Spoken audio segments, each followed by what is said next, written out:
Any woman who understood her body would know that if her vagina is alkaline, it can't get sick. It can't carry a foul odor. Hmm. Tell them. But as soon as that motherfucker get acidic, it smell like who you? What the fuck is up in that motherfucker? Yep. Smell you can smell over her perfume. Yep. That's true. But I ain't the one to talk, so you ain't heard it from me. So we're in a time of we gotta love on each other and things like that. What is your advice to a lot of the youth? And because a lot of people feel like our people can't come together. Some people are stuck in that 3D mindset that we can't come together and that's not going to work if we come together. Like, what advice would you give for people that really want to be able to, you know, have that love for one another? And what is it that they need to do in order to get there? Okay, so if the youth tell the youth, the ones that feel like them, click up. Because it's a lot of people, like you say, don't believe that we can unify. Yeah. But it's a whole lot of us that know we can.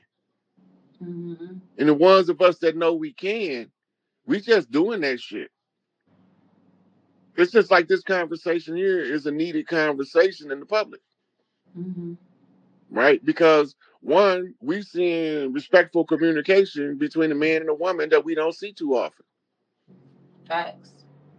right? Then you got a guy on here that understand the nature of the matriarchy is not the same as the patriarchy, and a sister that understand that he know what the fuck he talking about because she can feel it in her bones, Mm-hmm. right? So when they be talking about matriarchy, they talking about feminism. I don't fuck with feminism. That's a homosexual agenda anyway. Right. Always was intended to be, Mm-hmm. right? So they wanted to masculinize the women and emasculate the men. Why would you do that? What do you expect to get out of that? It's got to be a strategy to it, or else they wouldn't do it. Mm-hmm. And the strategy is if the men is effeminized, there's nobody to protect the women. And the motherfuckers that the women about to have to fight, she gonna need manly muscles.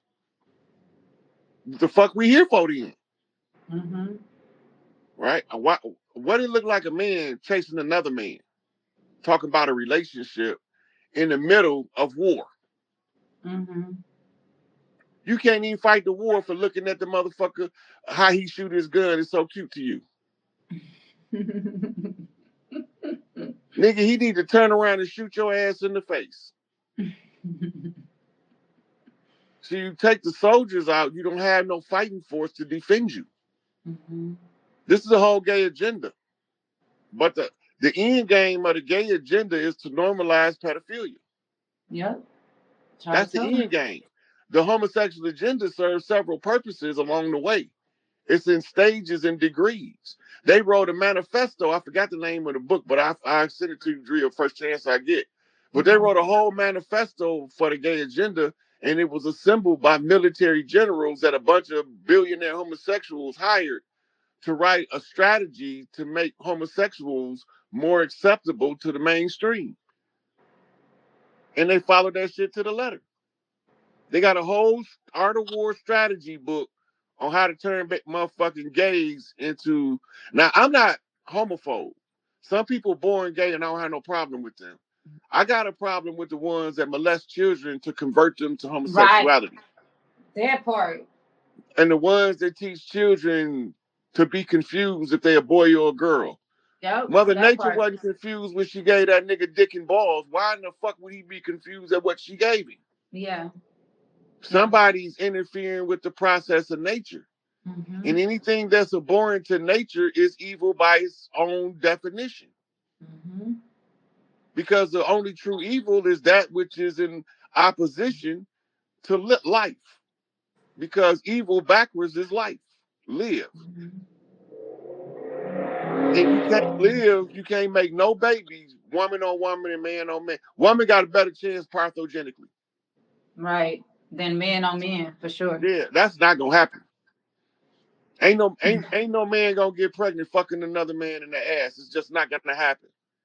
Not at all. It's not gonna happen. That's why Right? they steal it. That's why they kidnapping women and trying to steal their womb, going in there and taking their wombs and trying to see if they can create a way for men to be able to have babies and stuff. Just weird ass shit. Really, the truth of the matter about why they doing that is to put mud in your eye, so to speak. It's to make you so motherfucking mad at these motherfuckers that you just write all men off. Mm. A lot of women are writing the men off because of shit like that. It's an abomination, and you can't make it. You can't put it no other way. That's what they call in metaphysics the great debauchery. Is to turn the children from their natural state into a state that's unnatural to them, and a genetic fuck up from creating humans in the laboratory, test tube babies. They said a lot of people is reporting Nibiru in the And Colorado sky. it wouldn't surprise me because all of the elders is in Cheyenne Mountains in Colorado at Raven Rock, continuity of government. A lot of them is there. So this is where all of the action is. And then when not Nibiru, when the ship coming from Nibiru, it's a jumper ship called the Crystal City. The Crystal the I'm Crystal sorry, City. we watching this thing on Netflix and it just like literally is called another life. It's called Another Life on Netflix, and it's a big crystallized. Every time they pop up, it's big crystallized. What do they call it? Like cities. If that Yep. a city or a whatever they call it, it's like a big crystallized thing, and they keep mentioning jump ship. So when you said that, it just like I don't know what led us to watch that, but we started watching it, and I'm like, okay. So it kind of I don't know, it's a confirmation. My Look, bad. they talking about Noah's Ark was on the waters and all that shit, right? In Genesis 7:17, I think it is, it say that Noah's Ark was taken up into the heavens. Mm. That's in Genesis. In Revelations, the New Jerusalem descends from the clouds as a bride adorned for a groom. So it's the return of the Ark or the Great Crystal City. The Great Crystal City is the city of gold. That's when you follow the yellow brick road, you find Emerald City, right? Mm-hmm.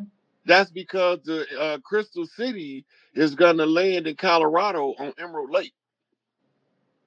Mm. So that right there was a big ass joke. Okay. Mm-hmm. Come through. Now, the county, I forgot the name of the county. I think it's called Bow County or something like that. But the county is shaped like the Liberty Bell with a crack in it. I'm just saying, go look that shit up. You be sitting there talking, oh shit, wow, oh. You know me. Look, you remember the big building Apple built under Steve Jobs, like a big ass donut on the ground? Yeah, yeah. It's another ship that's supposed to land right in the middle of it that fits perfect. That's just a reconstruction of an old Atlantean landing pad. Mm. And all this shit about to come to a grand finale. And we gonna see motherfuckers from varying different places that don't look like us at all. You're gonna see motherfuckers, right? So the only place you find Latin is in legalese and medical reads. Or if you're doing some old recitation of some Christian book. Right. Them old grimoires. Yeah. Mm-hmm. Grimoire and grammar is the same. I didn't know the that. same word. It's etymologically the same thing. Right, right. I see what you're saying. It's funny you should say that because I was given certain etymologies in one of my previous classes and found out that create and sex also, excuse me, crescent and sex also came from the same root word. Mm-hmm. So what else should we actually look for in the actual new world? As far as The educational system, it's 9 areas of people activity, well, 10, counting health. Economics, education, entertainment, labor law, politics, religion, sex, and war are all going to be retaught. Everything that they taught us under those principles has been to mislead us deliberately with malicious intent. right. We teaching with the intent to give everybody the opportunity to raise their vibration and their frequency so that they can ascend to the 5D frequency. Everybody think the earth gonna change. You're gonna still be on 3D earth. You just gonna be thinking and speaking in 5D. That's gonna be the difference. Wow. So economically, where will we be? Economically, we got the organic people of Earth has seized every central bank on the planet. That's what compelled the Pope to call in all of the Vatican holdings, because we seized the Vatican and Buckingham Palace, and we seized the military-industrial complex. That's all our shit now. Now we just got to get in the position to educate the children and let them know what was going on that was turning them against each other. They didn't do that on their own on purpose. Oh yeah. Yeah, the whole system is weaponized against us. The education, entertainment, all of it has been weaponized against us.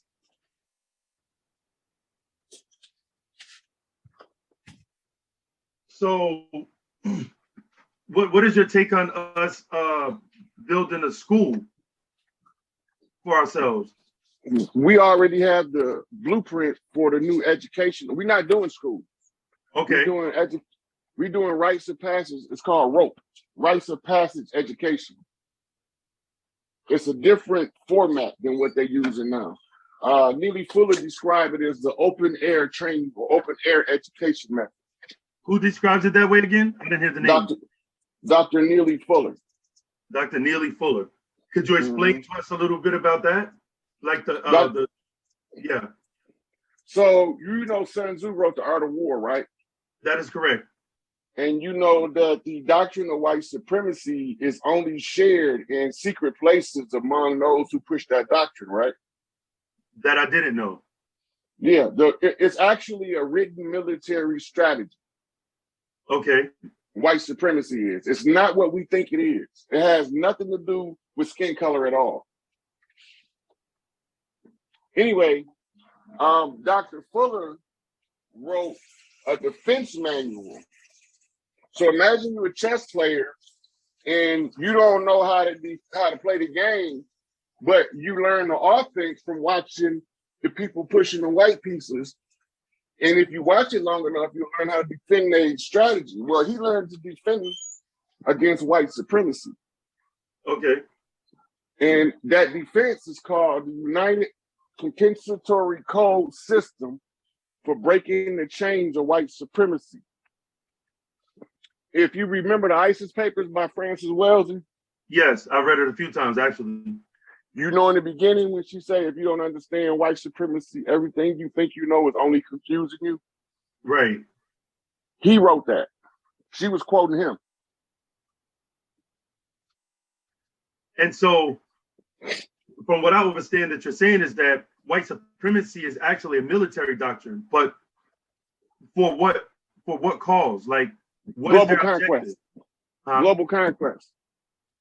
It's global conquest and subjugation of the organic people of the planet. Their strategy came from the Anunnaki. Say that again? That strategy comes from the Anunnaki. I was just going to get you to explain, because I've been in a few different dialogues about that. The difference between, I guess, those that have Anunnaki blood and those that are considered to be organic people. Well, we all got Anunnaki blood now, but we all got Earth blood. But there are some people who will never vibrate on our frequency, and they can't stay here. So where would they go? I don't give a fuck where they go. They can get the fuck out of here. They just can't stay here. We don't care where they go. So can you explain a little bit more in depth about like how you define organic people? Say that again. I didn't hear the question. Explain a little bit more in depth to give us a better understanding of how to basically interpret what is meant by organic people. Organic people, the Anunnaki call us the Earthborn. Okay. And they call themselves the Starborn. They wasn't born. Their souls don't originate from Earth. Ours do. The souls in us is like the radiance of the Earth in human form, and we the antibodies of Earth. So anytime Earth is under attack, is a human by a sentient being. The human is the sentient being that is dispatched to defend Earth from the sentient beings that came from somewhere else. Right. We the antibodies. We the T cells. That basically seeks to kill any inorganic thing or some alien. Well, basically how that works in the body is anything that's alien to the body, those particular cells send like messages to the T cells, and then the T cells pretty much go seek it to kill it. Yeah. So the T cells is like a sergeant on the battlefield sending the troops to what to remove. It don't necessarily have to kill it, but it has to purge it from the system. Gotcha. Notice the word purge. Purge. Right. So when they talking about a purge is coming up, they really talking about us getting rid of those, which is inorganic beings. Some of the beings are sentient robots, AI, artificial intelligence. And they look like humans, but they're not human. They are straight sociopathic. They can only do what they programmed to do. And a lot of them been programmed to be serial killers. So with the Anunnaki basically genetically engineering the Lulu Amilu, what would that be? What would they be considered today? Would they be considered organic with just a little bit of Anunnaki blood, or? Let's go over that. So the first ones, Lulu Amilu, that was created by the geneticist known as Enki, was utilizing the spirits of the earth spirit in physical form, and they came out the little people we call the sign or the Twa. The Twa, the pygmies. I'm familiar with that. Okay, now, they were created first to mine South Africa, the mines of Manadapa. You remember reading about that in Holy Tablets? Yeah, I remember Manadapa. Okay, now, that's Enki's land, the Absu. This over here, we call the Americas, is Tahuti land. And the rest of the earth that's not North and South America is the land of Osset, Isis, or they call her Inanna in Sumerian. Inanna is a title, and many different women in the Sumerian culture held the title at different times. Right. Right. So it's a rank title. It means Queen of Heaven and Earth. It's the same thing that Isis means. Right. Right. And it's also the same reference for Black Madonna. Right. So Black Madonna is Ma and Donna. Ma is the mother, Donna is the daughter. Okay. Yeah. So when the pygmies was created or altered, because they was already here, they just altered the genetic by infusing them with a certain portion of the DNA that teaches them to have reverence for divinity. Right. But divinity is only higher intelligence because it's all mind, and all mind is what creates the matter. Absolutely. So in the beginning was the Word, and the Word was with God, and the Word was God. And the Word is thought, and thought is Thoth. Thoth is the heir to the Earth Kingdom. The king's seat of the Earth Kingdom is seat 50 on the Galactic Council. The queen's seat of heaven on Earth is Galactic Council seat 40, right? So the queen mother is always 13, which is the mother of the king. Now, they needed a male child that had mitochondrial birthright and father's rulership right in order to have a competent heir. Right. And the only way he's going to know who he is through a course of self-discovery, because he has to realize who he is in real life. And then he has to go do work that's going to prove his validity of who he is. Okay. So in the course of all of this, the pygmies was decommissioned by Enki. They was given, go on about y'all business, live y'all best life. And then Enlil came. He said, y'all still ain't sending us enough gold. Y'all can't stop sending the gold. Enki said, we met the quota. Enlil